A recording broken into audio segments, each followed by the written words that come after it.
Binalaan ni Senator Christopher Bongo ang nasibak na si Mayor Banban Tarlac na si Alice Guo na sabihin lamang ang katotohanan. Kung gusto pa nito, irespeto pa siya ng Senado. Si Val Divina Gracia sa report. Muling humarap sa Senate hearing nitong Lunes, September 9, si dismissed Bamban Mayor Alice Guo matapos siyang madakip sa Indonesia nitong nakaraang linggo. Sa pagdinig, ipinabot ni Senator Bongo kay Alice Guo na maging si dating Pangulong Rodrigo Duterte ay nadadamay sa anyay mga conspiracy theory na dulot di umano ng pagiging evasive o pag-iwas ni Guo sa mga tanong ng mga senador.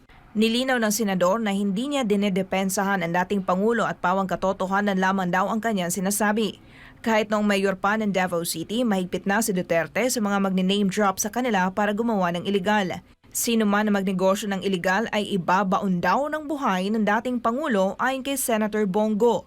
Dagdag pa ni Senator Bongo, noon pa man ay kontra na siya sa Pogo dahil sa anyay pag-compromise nito sa peace and order ng bansa at sa paghasik nito ng lagim sa mga Pilipino.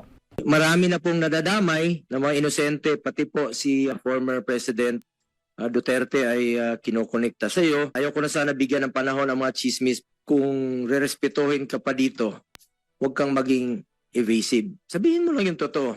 Huwag kang tumakas, huwag kang magsinungaling. Sa kabila naman ng mga fake news na kumakalat lalo na sa social media, wala kahit anumang binanggit si ex-Mayor Alice Guo tungkol sa Duterte administration na pwedeng may ugnay sa illegal na pogo.